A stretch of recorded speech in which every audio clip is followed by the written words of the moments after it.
Even if you and your loved one are in first class and the rest of the family's in coach, try to get first class, bulkhead, front row for your loved one. I guarantee you will be so thankful for it. Use those miles, save up a little extra money. Whatever it is, if you can get that bulkhead, first row, first class, your loved one will think that they are a king or a queen, and you will also be so thankful. The reason why I say this is your loved one, if you tell the airline that you were coming ahead of time when you buy the tickets that you need wheelchair assistance, which means you get out of that taxi or your Uber, you get to the airport, you get a wheelchair, and they will wheel you through security. They will wheel you to the restroom should you need it. If it is a very long distance, they will also get you the little cart, and you and your loved one and your luggage can all go in the cart and go zooming down to your gate. Hi everyone, I'm Lexie Callies. Do you feel the squeeze of caring for an elderly loved one and school-aged children? Then welcome to the Sandwich Stories. Let's dig in. Hiya! Hi everybody. It's Lexie Callies with Sandwich Stories, and I am back for the new year. I hope y'all had a great, safe New Year's. And like I've said before, I hope whatever you want for this new year comes to you tenfold. All right. So, with that said, new year means time to plan for a vacation. I love vacation. I love to travel. My mother loves to travel. And I'm hoping to go over a few things with you today and maybe in a couple other episodes about things I've learned while traveling with your loved one. All right. So, today, because spring break is coming up, Easter vacation will be coming up, summer will be coming up, you need to start thinking about airplanes and hotels. And if you're going to rent a location, renting a location. I have done all three, and this is what I have learned. Airplanes. If you can afford it and you have a loved one with a wheelchair or that needs to use the toilet more often than not, or just needs more space, then even if you and your loved one are in first class and the rest of the family's in coach, try to get first class, bulkhead, front row for your loved one. I guarantee you will be so thankful for it. Use those miles, save up a little extra money. Whatever it is, if you can get that bulkhead, first row, first class, your loved one will think that they are a king or a queen, and you will also be so thankful. The reason why I say this is your loved one, if you tell the airline that you were coming ahead of time when you buy the tickets that you need wheelchair assistance, which means you get out of that taxi or your Uber, you get to the airport, you get a wheelchair, and they will wheel you through security. They will wheel you to the restroom should you need it.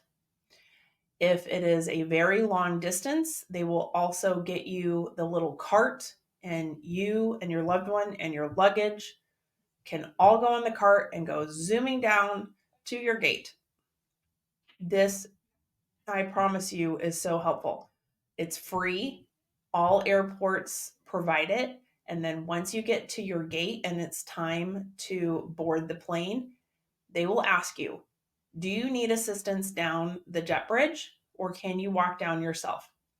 My mother sometimes can walk down the jet bridge by herself, but most of the time I have them wheel her down, and then I bring her rollator, and the stewardesses store her rollator for us right there at in like right when you come in the plane. There is a closet. A lot of times you can do hanging bags for first class. They put her rollator in there for me. Then she can get settled, use the toilet before we take off, get settled in the first row seat so she has plenty of space to move in, Get in. Also, another trick, if you don't know it, the armrest for all seats, all the way down the whole entire plane, they either in first class slide down, there's a button, or if you're back in coach, you push a button and the armrest in the aisle goes up. And then that way you can slide and you don't have to try to maneuver sideways getting into your seat. I like that for myself, especially when you're trying to get all your things into the seat. It's really helpful to know that little trick. There's a little button right under the handle or the armrest of the seat, and you can push it up and slide all your things in and slide yourself in and then put it down. So my mom gets in the first class seat. She's comfortable. She's able, like I said, she's there before everybody else starts boarding the plane. She's able to use the toilet, get settled.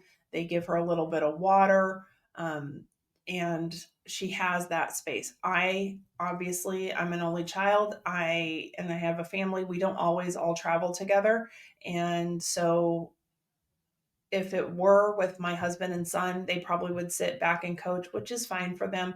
And I would just stay in the seat next to my mom or on the other side of the aisle next to my mom. So I'm there for her. Um, so, tip number one, if you can afford it, if you can save up for it, you can use those miles, do it. You will save yourself a headache and you will be so thankful you did it. Second, when it comes to choosing a hotel, do not, I repeat, do not go through a third party. You think you're going to be saving money. You think Priceline or Kayak or whatever it is going to have some special that the hotel won't have and the hotel company won't have, and you'll be saving money. But if you need a room that is accessible with a roll-in shower, an accessible room, which means the beds are a little lower. There's not as many things. It's wider space. So if you have someone with a wheelchair or a wide rollator and they need that extra space to ambulate around the room, you're going to want an accessible room. This means you must go through the hotel website or reservations. I made this mistake a long time ago. I went through a third party. I said I wanted an accessible room with a roll-in shower, and I thought that's what we got. It was in my reservation. I get to the hotel with my mom. Guess what? The room is not accessible. It is not a roll-in shower. So I go downstairs. I say, what's going on? This is supposed to be an accessible room. It's supposed to have a roll-in shower, all these kinds of things. It's said in my reservation. And she looks it up and she said, you went through a third party. We cannot guarantee that it's 100% that you will get that if you go through a third party. And there's nothing they could do. The hotel was sold out. There was something else going on. We had to deal with the room that we had. So I learned that lesson from that point on. Every time I travel with my mom, I always go through the hotel because that guarantees me what I reserved. And this has happened. I went on vacation with my family. We went not this 4th of July, but the 4th of July before that. We went down to a resort owned by Marriott, and it's a beautiful, lovely resort. We had a great time. I would highly recommend everybody going there. It was the JW down in the hill country. It was lovely. We went for 4th of July. It was very busy, but we still had a lovely time. It was busy. We got our hotel room. We had joining rooms. So my mother and my son were going to be sharing a room with an accessible shower and a roll-in shower, accessible room, and it would be connected to my husband and my room. We get to the rooms. They are not accessible. They are not roll-in shower. We go downstairs. I go back downstairs. And I said, my rooms are not accessible. My reservation said I needed to have connecting accessible room. They looked it up. They said, you are correct. Not a problem. Give us a few minutes. We had to wait maybe another 30 minutes because it was 4th of July weekend. A lot of people were checking out. A lot of people were checking in, and they had to do some reconfiguration. But because I went through the hotel website, they fixed it for me. They moved us. We had not as nice a view as the first two rooms, but really, I'm not there for the view from the room. I'm there for all the other things at the hotel. And so they moved us and they got us the accessible room connected to my room. Everything worked out. And so that was a huge lesson learned for me. The other thing, when you are renting a house, double check, triple check everything. I personally am not a fan of Airbnb. It's not my thing. I would rather go through a company. Yes, like I'm going to say it again. Marriott owns a division that is rentals. And so I know there is a level of expectation and honesty when it comes to their rentals, like what I'm actually going to get. I would scrutinize everything.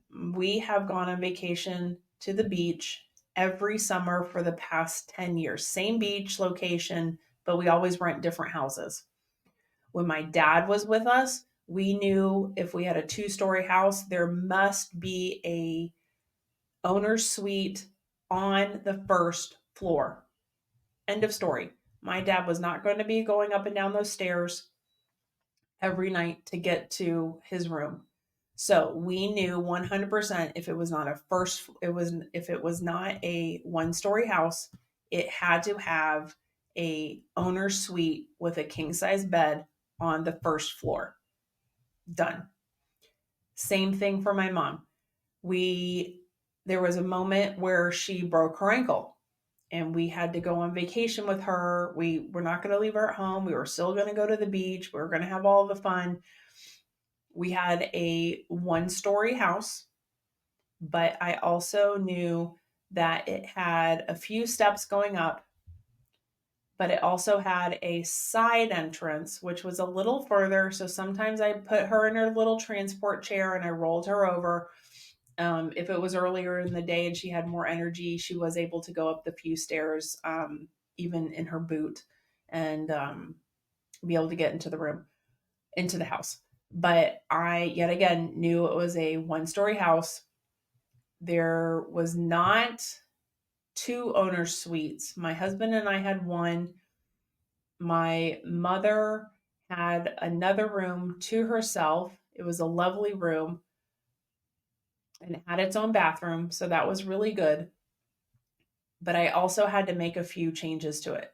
When I have learned, this is the other thing I've learned, a lot of people love a very high, tall bed. My husband hates it. He's like, why are these beds so high? I feel like I need a step stool to get into them. Well, yet again, I learned this with my mom. They had these toppers on top of the mattress and it made the bed taller.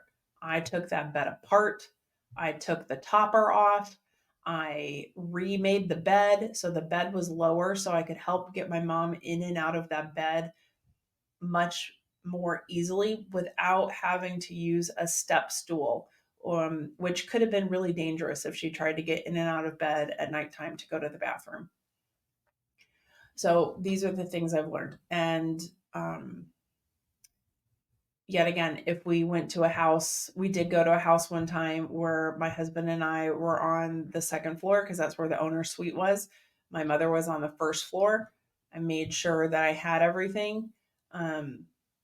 And she had her space, but I knew she could get up into the house because it had only maybe 2 or 3 stairs to get up into it. And she did not need to go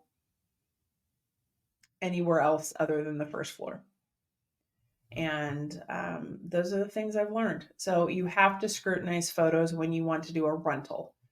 Look at everything, zoom in, look at everything. If you're not sure, reach out to those owners, reach out to the rental company, find out who the manager of is it a management that company that manages it and it's just some owner that makes money off of it. So you need to, if you have any questions, reach out to those rental companies Ask them all the questions. If you're not sure about it, move on to the next house. If they can't answer your questions properly, move on to the next house. You want to be able to have a great time for you and your loved one to be able to go on vacation and have everything they need. This is the other thing. In rentals, I always 100% double check that there is at least one bathroom with a shower that does not have a connected tub. The last thing I need is trying to get my mom up and over a bathtub side to get into a shower. My God, that would be horrific. We'd both be wet and probably injured at the end. So, yet again, scrutinize photos, look at everything. Don't just look, oh, it's beautiful, it's the right money. You know what? Where we go to vacation on the beach, there are multiple locations up and down the water. If it means that we have to move maybe a half a mile down the water to get the house that works for our family, then I'm going to do that. Also, this is the other thing. If you're going to get a condo, double check it has an elevator. Unless you're on the first floor, unless you can guarantee you're going to be on the first floor of that building, you better hope that there is an elevator. I have been to plenty of condos on the water where if it is 3 stories, oh no, 4 stories, and if 4 stories or less, they did not have an elevator. The age of the condo building did not have an elevator. So when I was there with just my family, it was fine. We trucked up and down 3 flights of stairs every single day. It's not fun. But if had I had my mom with me, it would not have been doable. I would have had to have a building with an elevator unless we were on the first floor. So this is my takeaway today when it comes to traveling with your loved ones. Airlines, use the option for wheelchair assistance. It doesn't matter if they have a rollator. Your flight could get moved and you're going to be walking and walking and walking, and they are going to be exhausted. Don't put them through that. Use the assisted wheelchair assistance. You will love it. They will put your bags on it. You'll get through things a little faster. You will love it. Your loved one will love it also. Like I said, it also gets you down the jet bridge faster because you get to do pre-boarding. And when you pre-board, remember that your whole group gets to pre-board. It's not just the person that is in the wheelchair. So if it's your loved one, you, your husband, and your son, just like it would be for me, all 4 of us are going down that jet bridge ahead of time. All 4 of us. So that is how, remember, it's not just you and your loved one and the rest of them are going to board later with the other groups. No, the whole group gets to pre-board together. That's how that works. Then if you're doing carry-ons, you don't have to worry about the plane getting full and not having to, then you won't have to check your bag. If you can save the money, get first class, get that bulkhead first class seat. You and your loved one are going to be thankful for it. It will make your life easier. Secondly, hotels. Go through the hotel website itself. Do not use a third party. Do not use these price saving things. You are not guaranteed what you think you're going to get. So when you get to the hotel and it's not what you expected, they won't do anything for you. But like I said, if you go through the hotel website and there is a mistake, they will fix it for you. They have to. It's part of the reservation. Third, rentals. Scrutinize everything. Know what your family member needs. Look at every single photo. Zoom in. Does it have an elevator? Does it have a walk-in shower? Does it have a king suite on the first floor? Does it have, are the beds really high? If so, how are you going to fix that? Like I said, I took the topper off. That was probably a good 2-3 inches topper on top of a mattress that my mom didn't need. She was fine. It was no big deal. We made it work. So these are the things you have to be willing to do to make it the best for you and your loved one when you go on vacation, because it's coming up. They don't want to be left out. You don't want them left out. And this way you can make the best of your time together. Okay? So, with that said, today's song is if so y'all don't know, I love Topo Chico. It's my favorite drink. It's the only carbonated drink I like. I'm not a soda fan. I don't like any other carbonated waters. I've tried them. Blech, they're not for me. Topo Chico, I'm addicted to it. I have the big glass bottles from the Costco. I have at least 2 cases in my house at all times. I drink at least 1 to 3 a day. Yeah, I know. It's a problem, but I love it. So, my song of the day is Robert Ellis's song, Topo Chico. He's right. You know what? Sometimes you just need a Topo Chico and lime, and your life is good. Listen to the song, have some fun with it. It's kitschy. Watch the video too. It's kind of fun. And I hope you have a great time. Have great travels. Sip that Topo Chico and lime. Robert Ellis's Topo Chico. Love it, drink it, enjoy the song. All right. Bye, guys. See you later. Thank you so much for listening to Sandwich Stories. I really hope you learned some new things and enjoyed it. If you did, tell a friend, tell your mom, tell your sister, tell your dad, tell everybody you know to also listen. Maybe they'll learn some new things, how to help each other out. And find us at Sandwich Stories Podcast. Thanks so much.